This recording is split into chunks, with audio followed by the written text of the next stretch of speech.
Word and spirit পডকাস্টে সবাইকে স্বাগতম, যেখানে আমরা ঈশ্বরের বাক্যের গভীরে প্রবেশ করি এবং পবিত্র আত্মার শক্তিতে বলীয়ান হই। এই আত্মা আমাদের প্রত্যেককে খ্রিস্টকেন্দ্রিক জীবনযাপন করতে সাহায্য করে।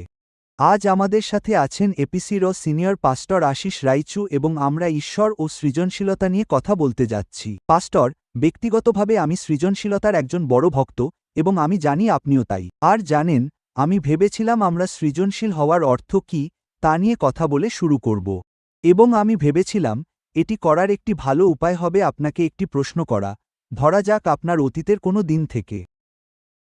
আমি জানি আপনি বিভিন্ন সিস্টেম তৈরি করেছেন, আমি জানি আপনি আপনার জীবন জুড়ে সৃজনশীল ছিলেন, কিন্তু আপনার সেই প্রথম অভিজ্ঞতা কোনটি যেখানে আপনি সত্যি সৃজনশীল হয়েছিলেন? আপনি কি অনুভব করেছিলেন যে ঈশ্বর আপনাকে এই সৃজনশীল ধারণাটি দিচ্ছেন এবং আপনি এখন সৃজনশীল এবং ঈশ্বরের সাথে অংশীদারিত্ব করছেন? তো সেটা কেমন ছিল? আপনার সবচেয়ে পুরনো স্মৃতি কোনটা যখন আপনি এটা করতে পেরেছিলেন? আমার সবচেয়ে পুরনো স্মৃতি। হ্যাঁ, বেশ। মজার প্রশ্ন। আমার মনে হয়, যখন আমি আমার কৈশোরের শুরুর দিকে ফিরে তাকাই, তখন মানুষকে অনুপ্রাণিত করার জন্য চিঠি লেখার ধারণাটা আমার মাথায় আসে। এটা এমন কিছু ছিল না যা আমি কোথাও পড়ে শিখেছিলাম। আমার মনে হয় এটা এমনিতেই আমার মাথায় এসেছিল। আমি ভাবলাম, সেই দিনগুলোতে আমাদের কাছে ছোট ছোট পোস্টকার্ডের মতো জিনিস ছিল, আর আমার ভাবনাটা ছিল যে আমি এই পোস্টকার্ডগুলো ব্যবহার করে ছোট ছোট বার্তা লিখতে পারি এবং আমার পরিচিত কিছু খ্রিস্টানকে সাহায্য করার জন্য অনুপ্রেরণামূলক বার্তা ডাকে পাঠিয়ে দিতে পারি। এই ভাবনাটা মাথায় আসার পর আমি এটা করতে শুরু করি। হ্যাঁ, আর লোকজন ফিরে আসত। মানে, এরা সবাই ছিল স্কুলের বন্ধু, যারা বিশ্বাসে বেড়ে উঠছিল। এবং তারা ফিরে এসে জানাত যে কিভাবে এটি তাদের জীবনে প্রভাব ফেলেছে। আর সেখান থেকেই শুরুটা হয়েছিল, জানেন তো, আমি লম্বা চিঠি, তারপর প্রবন্ধ এবং অবশেষে বই লেখা শুরু করি। তো আমার মনে হয়, ঈশ্বরের কথা শোনার এবং সেই ছোট ছোট নোটগুলো লেখার ছোট্ট ধারণাটা আমার মাথায় এসেছিল, আর এখন আমি পেছনে ফিরে বলতে পারি যে, আচ্ছা, সেই ছোট্ট ধারণাটাই এখন একটা বড় কিছুর জন্ম দিয়েছে, তাই না? তাই আমি এর জন্য কৃতজ্ঞ। আর আমার মনে হয় এটাই আমার সবচেয়ে পুরনো স্মৃতি। সবচেয়ে পুরনো স্মৃতি। হ্যাঁ, আমার মনে হয় এটা খুব মজার। ছোট শুরু। ঈশ্বর আপনার হৃদয়ে ছোট কিছুর জন্য প্রেরণা দেন আর দেখুন কি হয়। মানে, এখন সারা বিশ্বজুড়ে মানুষ এর দ্বারা আশীর্বাদ প্রাপ্ত হচ্ছে। তাই আমার মনে হয় সৃজনশীলতার কথা ভাবলে অনেকের মনেই যে প্রশ্নটা আসে তা হল, আমি কি সৃজনশীল? আমার মনে হয় অনেকেই এই প্রশ্নটা নিয়ে লড়াই করে। মাঝে মাঝে আমার মনে হয় মানুষ সৃজনশীলতা নিয়ে ভাবে, ধরুন, সৃজনশীলতা হয়তো শৈল্পিক মানুষদের জন্য। যেমন ধরুন, আপনি যদি এমন কিছু করেন, ধরুন আপনি একজন সঙ্গীতশিল্পী বা স্থপতি বা এমন কিছু যার জন্য অনেক সৃজনশীলতার প্রয়োজন, আপনি সেটার জন্যই তুলে রাখেন। আর তখন আপনি ভাবেন, আরে, সৃজনশীল না হলেও হয়তো আমার চলবে, তাই না? আর আমার মনে হয় এটা একটা বড় মিথ্যা যা অনেকেই ভাবে, তা হল, আরে, সৃজনশীলতা হয়তো আমার জন্য নয়। আর আমার মনে হয় এটা আদিপুস্তকে খুব পরিষ্কারভাবে বলা আছে, যেমন ঈশ্বর বলেছেন যে তিনি তার বাক্য থেকে সৃষ্টি করেছেন, তাই না? আর কথা বলতে হলে শ্বাস প্রয়োজন। আর এটা কত সুন্দর যে ঈশ্বর বলেছেন তিনি আমাদের মধ্যে শ্বাস দিয়েছেন। সুতরাং ঈশ্বরের জীবনের সেই উপাদানটি তো আছেই, তার সাথে সৃজনশীলতাও রয়েছে। আর জানেন, আমি শুধু এই প্রশ্নটা করতে চেয়েছিলাম যে, আপনার কি মনে হয়, ধরুন, যে ব্যক্তি মনে করে সৃজনশীলতা শুধু তার জন্যই, তাকে আপনি কিভাবে উৎসাহিত করবেন এই বলে যে, আরে, আমি চাই তুমি আরও বড় করে ভাবো, বিষয়টা নিয়ে আরও গভীরভাবে ভাবো? এর উত্তরে আপনি কি বলবেন? হ্যাঁ, আমার মনে হয় এর উত্তরে দুটো চিন্তা মাথায় আসে। প্রথমত, বাইবেল আমাদের বলে যে আমরা সবাই ঈশ্বরের প্রতিমূর্তিতে সৃষ্ট, তাই না? আর আমরা জানি ঈশ্বরই সৃষ্টিকর্তা। সুতরাং ঈশ্বর সৃষ্টিকর্তা, এটা স্পষ্ট যে তিনি সৃজনশীল। আর যদি আমরা সবাই তার প্রতিমূর্তিতে, তার সাদৃশ্যে সৃষ্ট হয়ে থাকি, তাহলে আমরা সবাই সহজাতভাবেই সৃজনশীল হওয়ার জন্য তৈরি। আমাদের ভেতরে সেই সৃজনশীল ক্ষমতা আছে। শুধু পার্থক্য হল, সেটার প্রকাশ বিভিন্ন রকম হবে। বিষয়টা ভিন্ন এবং আপনি যেমনটা বললেন, আমাদের মধ্যে অনেকেই স্বভাবতই মনে করি যে সৃজনশীলতা মানেই শিল্পকলা বা শৈল্পিক অভিব্যক্তি, কিন্তু এমনটা না ও হতে পারে। আমাদের মধ্যে যারা খুবই বাম ধারার, তাদের মধ্যেও সৃজনশীল অভিব্যক্তি থাকতে পারে, বুঝলেন তো? দ্বিতীয় যে কথাটা আমি বলবো তা হল, আমরা যা করি না কেন, হয়তো আমাদের মধ্যে অনেকেই নিজেদের কাজে খুবই বাম ধারার। আমাদের যা কিছু করতে হয় তার সবই খুব কাঠামোগত, কিন্তু তার মধ্যেও অনেক সৃজনশীল উপাদানের প্রয়োজন হয়। তাই আপনি যদি একজন সফটওয়্যার ইঞ্জিনিয়ারের কথা ভাবেন, তবে দেখবেন এটি বেশিরভাগ ক্ষেত্রেই একটি খুব বাম ধারার চিন্তাভাবনার প্রক্রিয়া, কিন্তু তার মধ্যেও সমস্যা সমাধানের চেষ্টা এবং সমাধান খুঁজে বের করার ক্ষেত্রে প্রচুর সৃজনশীলতার ভূমিকা থাকে। তো আমার উত্তর হল, প্রথমত, আমরা ঈশ্বরের প্রতিচ্ছবিতে সৃষ্ট এবং দ্বিতীয়ত, আমরা যা করি না কেন, সৃজনশীল উপাদানের প্রয়োজন হয়। আর সেখানেই আমরা অসাধারণ সমাধান, অসাধারণ নকশা খুঁজে পাই, যা মানুষের সমস্যা মোকাবিলা করতে এবং সমাধান করতে সাহায্য করে। তো আমাদের সকলেরই নিজেদের কাজে সৃজনশীল উপাদান নিয়ে আসার এই দিকটা অনুসরণ করা উচিত। হ্যাঁ, কিন্তু আমার মনে হয় এর আরেকটি দিকও থাকতে পারে, পাস্টর, যে ধরুন ঈশ্বর যদি আমাদের সৃজনশীল হওয়ার এই আদেশ দিয়ে থাকেন, তাই না? আমার মনে হয় আমরা যখন পৃথিবীর দিকে তাকাই, তখন আমরা অনেক প্রতিবন্ধকতা দেখতে পাই এবং জানেন, ঈশ্বর এটাই চান, তার সৃষ্টিকে, তার একে উদ্ধার করার পুরো প্রক্রিয়াটি, তাই না? এবং তিনি চান আমরা তার পাশে থেকে তার সহকর্মী হিসেবে কাজ করি। হ্যাঁ, ঠিক। তাহলে সেইভাবে আপনি কি আমাদের এই দায়িত্বটা নিতে দেখছেন যে, ধরুন, পৃথিবীর কোনো সংকট আসলে আমাদের ব্যবহার করার জন্য ঈশ্বরের একটি সুযোগ? ঠিক, এবং এটা কি এমন কিছু, জানেন, আমি যদি ভুল ভেবে থাকি তবে আমাকে শুধরে দেবেন যে, যখন আমরা সংকট দেখি, ঈশ্বর আসলে আমাদের সৃজনশীল কৌশল দেবেন যাতে আমরা সরাসরি তার মোকাবিলা করতে পারি এবং সৃজনশীল হয়ে তার সমাধান বের করতে পারি। হ্যাঁ, আর আমার মনে হয়, আপনি যদি ধর্মগ্রন্থের দিকে তাকান, আমরা ঈশ্বরকে ঠিক সেই কাজটিই করতে দেখি। আপনি যদি যোসেফের দিকে তাকান, তিনি কারাগারে ইত্যাদি খুব কঠিন পরিস্থিতিতে ছিলেন। আর ঈশ্বর চাইছিলেন লোকদেরকে একটি আসন্ন সংকটের জন্য প্রস্তুত করতে, যে সংকট সম্পর্কে তারা নিজেরাও জানত না। হ্যাঁ, আর তাই যোসেফ এলেন, এবং ঈশ্বর স্বপ্নে ফারাওয়ের সাথে কথা বলছিলেন এবং তাকে সতর্ক করছিলেন, বলছিলেন, দেখো, 7 বছর প্রাচুর্য থাকবে, কিন্তু 7 বছরের দুর্ভিক্ষও আসছে, তাই না? সুতরাং ঈশ্বর ফারাওকে সতর্ক করছিলেন। আজ আমরা এটাকে বলি, যেমনটা আপনারা জানেন, ব্যবসায়িক জগতে আমরা পূর্বাভাস এবং ভবিষ্যৎবাণী ইত্যাদি নিয়ে কথা বলি, যার জন্য আমরা ডেটা ব্যবহার করি এবং ঈশ্বরও ডেটা ব্যবহার করতে পারেন, এবং ঈশ্বর স্বপ্নও ব্যবহার করতে পারেন, এবং দুটোতেই আমাদের কোনো আপত্তি নেই। যাই হোক, আমরা এই উপলব্ধিতে পৌঁছাই যে স্বল্প মেয়াদে বা নিকট ভবিষ্যতে কিছু একটা ঘটতে চলেছে বা একটি সংকট আসছে। সেখানেই যোসেফ এগিয়ে আসেন, তাই না? এবং তিনি স্বপ্নগুলোর ব্যাখ্যা করেন, কিন্তু তার কাছে একটি সমাধানও থাকে। তিনি বলেন, তোমরা এই কাজটি করতে পারো, 7 বছরের প্রাচুর্যে তোমরা রক্ষা পাবে, এরপর যে 7 বছরের দুর্ভিক্ষ আসবে, তাতে যা আয় হবে তার 20% পাবে, এইভাবে তোমরা মানুষের প্রয়োজন মেটাতে পারো। উদ্ধৃতি চিহ্ন। সুতরাং তিনি সেই সংকটের একটি সমাধান নিয়ে আসছেন, তাই না? তাই সেই পরিস্থিতিতে ঈশ্বর একটি সংকট প্রকাশ করেছিলেন। যোসেফের কাছে এর একটি সমাধান ছিল এবং আপনি বাইবেলে এর অনেক উদাহরণ দেখতে পারেন। আমি আপনার সাথে অবশ্যই একমত যে আমাদের প্রতিটি সংকটকে ঈশ্বরের কাছ থেকে আসা সৃজনশীলতাকে কাজে লাগানোর একটি সুযোগ হিসেবে দেখা উচিত, তাই না? এবং বলা উচিত, হে ঈশ্বর, আমি কিভাবে এই পরিস্থিতির একটি সৃজনশীল সমাধান বের করতে পারি? এবং হ্যাঁ, প্রতিটি সংকটই অবশ্যই একটি সুযোগ, এবং আমরা আরও অনেক উদাহরণ নিয়ে কথা বলতে পারি। হ্যাঁ, কিন্তু এর সবচেয়ে অদ্ভুত ব্যাপারটি হল, কিছু মানুষ সৃজনশীলতাকে তাদের পরিচয় পরিণত করে। এটি একটি মূর্তিতে পরিণত হয়। আর আমার মনে হয়, আমাদের এই পৃথিবীতে আমরা অনেক সৃজনশীল মানুষকে দেখি, যারা সুন্দর সুন্দর জিনিসকে অনুকরণ করে, যেমন, ওহ, ওই ব্যক্তি, তিনি কি প্রতিভাবান, বা এই ব্যক্তি এটা করেছেন, আর আপনিও সেটাকে আদর্শ হিসেবে মানতে শুরু করেন। আর এর ফলে যা হয় তা হল, আপনি আপনার নিজের সৃজনশীলতাকেই আদর্শ বানিয়ে ফেলেন। আর আমার মনে হয়, অনেকের জন্যই এটা একটা সমস্যা হয়ে দাঁড়ায়। আর আমার মনে হয়, আমিও এই বিষয়টার সাথে লড়াই করেছি, যখন আমি সৃজনশীল কিছু করেছি। হঠাৎ কেউ এসে বলে, আরে, ওটা তো দারুণ ছিল, আপনি খুব চমৎকার কিছু করেছেন, আর তখন হঠাৎ আপনার মনে হয়, ঠিক আছে, পরের বার যখন আমি কিছু করব, আশা করি আরও দুজন এসে আমাকে একই কথা বলবে। আর আমাকে আমার মনকে এর থেকে রক্ষা করতে হয়, কারণ শেষ পর্যন্ত এটা ঈশ্বরের কাছ থেকে এসেছে জেনে আমার সৃজনশীলতা আসলেই একটা সুন্দর জিনিস।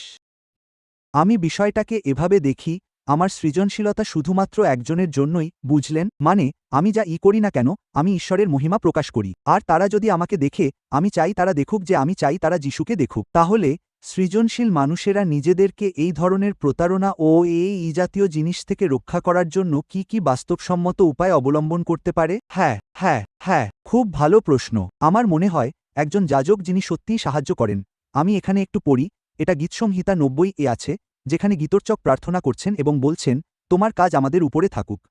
আমি এখানে একটু পড়ি, গীতসংহিতা 90, 16 এবং 17। তিনি বলেন, তোমার কাজ তোমার দাসদের কাছে এবং তোমার মহিমা তাদের সন্তানদের কাছে প্রকাশিত হোক, আর আমাদের ঈশ্বর সদাপ্রভুর সৌন্দর্য আমাদের উপরে থাকুক এবং আমাদের হাতের কাজকে প্রতিষ্ঠিত করুক। তিনি আমাদের হাতের কাজকে প্রতিষ্ঠিত করেছেন।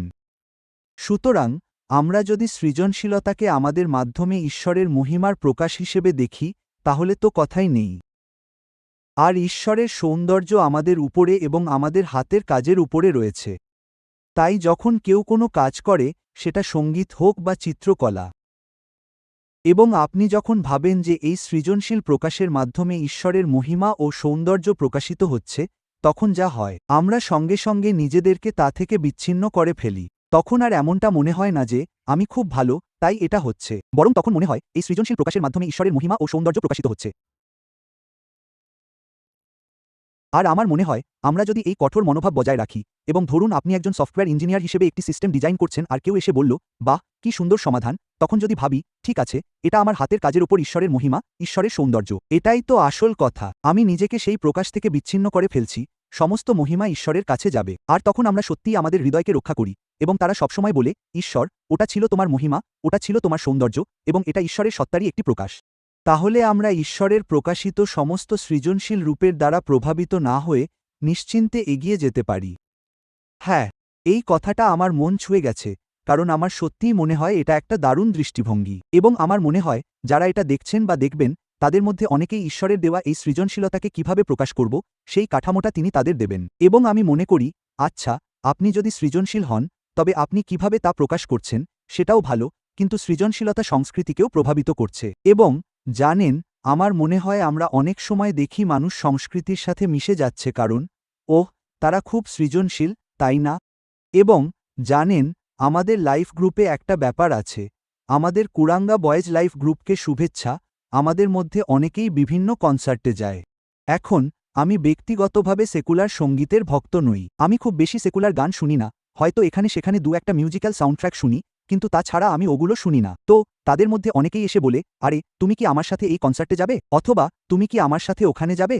আর আমি খুব সতর্ক থাকি, আমি বলি, আরে জানেন, আমি ওই জিনিসটার খুব একটা ভক্ত নই। তো কিন্তু তারা সাথেই আমাকে পরের প্রশ্নটা করে, ওহ, তাহলে ওই কনসার্টে গিয়ে আমি কি কোনো ভুল করছি? তাই আমার প্রশ্নটা হলো, মানে পাস্টর, আচ্ছা, আমাদের সংস্কৃতির এই সৃজনশীলতার সাথে আমরা কিভাবে সংযোগ স্থাপন করব, কারণ এটা তো এর একটা অংশ, আর ঈশ্বর তো আমাদের হৃদয়ের দিকে তাকিয়ে আছেন, তাই না? আর আমি ওই লোকগুলোকে চিনি, তারা যিশুর সত্যিকারের প্রেমিক, তাই না? তাই যখন তারা ওইরকম একটা প্রশ্ন করে, জানেন, আপনি হতবাক হয়ে যান, আর আপনি শুধু বলেন, ঈশ্বর আপনার হৃদয়ের দিকে তাকিয়ে আছেন। কিন্তু আমরা সৃজনশীলতার সাথে কিভাবে যুক্ত হব, যখন এটা আমাদের সংস্কৃতিরই একটা অংশ, তাই না? আমরা কিভাবে এর মধ্যে দিয়ে পথ চলব, তাই তো? তো আমি বিষয়টাকে এভাবে দেখি,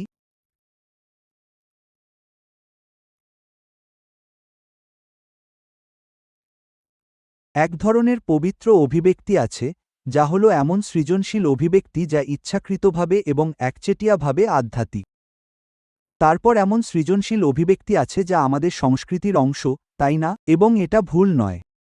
এবং তারপর অবশ্যই এমন সৃজনশীল অভিব্যক্তিও আছে যা মন্দ, কলুষিত বা শয়তানি, তাই না? উদাহরণস্বরূপ, কেউ তার মস্তিষ্ক ব্যবহার করে ভয়ানক কিছু করল, মানে সেই মন্দ কাজটি করার ক্ষেত্রে সে হয়তো খুব সৃজনশীল হতে পারে, কিন্তু এটা মন্দ, তাই না? সুতরাং যতক্ষণ কোনো কিছু মন্দ না হয় এবং এটি এই পরিসরের মধ্যে পড়ে যে এটি খুব পবিত্র হতে পারে বা এমনকি এটি কেবল আমাদের সংস্কৃতির অংশ, ততক্ষণ এটি গ্রহণযোগ্য, তাই না? শুধু আমাদের সংস্কৃতির অংশ বলেই যে এটাকে ছোট করে দেখা উচিত তা নয়, এবং বলা উচিত নয় যে ওহ, এর মধ্যে আধ্যাত্মিক কিছুই নেই, কারণ এটা সংস্কৃতির অংশ। আমরা সবাই সংস্কৃতির মধ্যে বাস করি, আপনারা সবাই আমাদের সংস্কৃতির অংশ, এমন মানুষদের সাথে মেলামেশা করেন এবং সেই পরিমণ্ডলের মধ্যে প্রত্যেকেরই সৃজনশীল অভিব্যক্তি রয়েছে। যতক্ষণ পর্যন্ত তা কোনো শয়তানি কাজ না করে, ততক্ষণ পর্যন্ত এর সাথে যুক্ত হওয়া সম্পূর্ণ ঠিক। উদাহরণস্বরূপ, সঙ্গীত হয়তো পবিত্র নয়, এটা হয়তো স্তোত্রগান বা এই জাতীয় কিছু নয়, বরং সংস্কৃতির মধ্যে একটি অভিব্যক্তি, এবং এটি শয়তানি নয়, এটা মন্দ নয়, এটা কোনো দেবতার মহিমা, কীর্তন বা এই জাতীয় কিছু নয়। কিন্তু এই ধরনের সঙ্গীত বা যে কোনো সৃজনশীল অভিব্যক্তি উপভোগ করা সম্পূর্ণ ঠিক। আমার মনে হয় আসল পরীক্ষা হবে যাকোবের ৩ অধ্যায়, যেখানে যাকোব কার্ল আমাদের কাছে ব্যাখ্যা করেছেন কোনটি ঈশ্বরের কাছ থেকে এসেছে এবং কোনটি ঈশ্বরের কাছ থেকে আসেনি। আমি শুধু দ্রুত কাউকে সাহায্য করার জন্য বলছি, যদি তারা শাস্ত্রীয় ব্যাখ্যার কথা ভেবে থাকেন। এটি যাকোবের রাত ৩:৩ থেকে ১৮ পদে রয়েছে। তিনি ঈশ্বরের কাছ থেকে আসা প্রজ্ঞা এবং জাগতিক প্রজ্ঞা নিয়ে কথা বলেছেন। তিনি বলেন যে প্রজ্ঞা স্বর্গ থেকে আসে, মানে যে প্রজ্ঞা স্বর্গ থেকে অবতীর্ণ হয় না, তা পার্থিব, ইন্দ্রিয়ঘন এবং শয়তানি, তাই না? এটা পার্থিব কিছু, কিন্তু একই সাথে ইন্দ্রিয়ঘন এবং শয়তানি। আর যদি কোনো কিছু শুধুমাত্র সেই শ্রেণীর অন্তর্ভুক্ত হয় তবে আমি তা থেকে দূরে থাকব, কিন্তু যদি তা সেরকম না হয় তবে তা উপভোগ করা ঠিক আছে, কারণ তা শয়তানি নয়। এটা শুধু আমার ইন্দ্রিয়ের জন্য পাঠানো হয়নি, আমি তা উপভোগ করতে পারি এবং সেই পরিমণ্ডলের মধ্যে থেকে ঈশ্বরের মহিমা প্রকাশ করতে পারি। তাই আমি দেখি, হ্যাঁ, আধ্যাত্মিক দিক আছে, সাংস্কৃতিক দিকও আছে। আমরা সাংস্কৃতিক জিনিস, স্থাপত্য, চিত্রকলা, আরও অনেক রূপ, সৃজনশীল অভিব্যক্তি উপভোগ করতে পারি। এখন যাজক, আপনিও এটা শেখার ব্যাপারে কি ভাবেন? দেখুন, আমি অনেক সময় বলি যে খ্রিস্টীয় সঙ্গীত এখন একটি দারুণ অবস্থানে আছে। কেন? কারণ আমি সবসময় ভাবতাম, ওহ, এগুলো তো শুধু স্তোত্রগান, একই পুনরাবৃত্তি, একই কর্ড প্রোগ্রেশন এবং এই সব। কিন্তু এখন আমরা টেলিকাস্টারের এমন অনন্য শৈলী তৈরি করছি। আমি ভাবি, হ্যাঁ, আমরা এমন একজন সৃষ্টিকর্তা ঈশ্বরের উপাসনা করি, আমাদের সৃজনশীলতার পথিকৃৎ হওয়া উচিত। এবং আমি মনে করি আপনি সংস্কৃতি থেকে এটা শিখতে পারেন। তারপর ধরুন আপনি একটি সিস্টেম তৈরি করছেন এবং তথ্য পেতে চান। এমন কেউ যিনি হয়তো বিশ্বাসী নন, তিনি সম্ভবত সেই বিষয়ে খুব পারদর্শী। আপনি সেটা দেখে ভাবেন, ঠিক আছে, আমি এটা নিতে পারি। আপনি সেটা নেন এবং অবশেষে ঈশ্বরের মহিমা প্রকাশের জন্য সবকিছু সংকলন করেন। সুতরাং সবশেষে বলতে গেলে আমরা কিভাবে সৃজনশীলতাকে আরও উন্নত করতে পারি এবং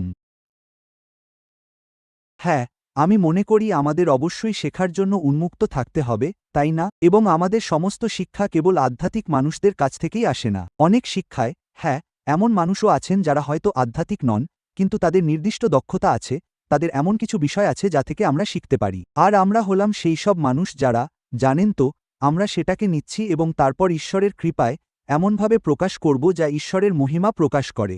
আর তাই আমরা আসলে সংস্কৃতিকে চালনা করি, কারণ আমরা সংস্কৃতিকে দেখাই যে কিভাবে আমরা এই দক্ষতা বা এই সৃজনশীল অভিব্যক্তিগুলোকে ঈশ্বরের মহিমার জন্য ব্যবহার করতে পারি। আর আমরা যদি সেই জায়গায় থাকি, আমার মনে হয় মানুষ দেখতে পাবে যে এই সমস্ত সৃজনশীল অভিব্যক্তি দিয়ে কি করা যেতে পারে। অসাধারণ। ধন্যবাদ আপনাকে। অনেক ধন্যবাদ পাস্টর। ধন্যবাদ। এই পর্বে আমাদের সাথে যোগ দেওয়ার জন্য আপনাকে অনেক ধন্যবাদ। যদি এই ভিডিওটি আপনার জন্য সহায়ক হয়ে থাকে তাহলে অনুগ্রহ করে লাইক, শেয়ার এবং সাবস্ক্রাইব করুন এবং আপনার সময়ের জন্য আবারও আপনাকে অনেক ধন্যবাদ পাস্টর। পরের পর্বটি হবে কিভাবে আমরা এই বিষয়গুলোকে আরও ধারালো করতে পারি। আশা করি আগামী সপ্তাহে দেখা হবে। ঈশ্বর আপনাদের মঙ্গল করুন। বিদায়।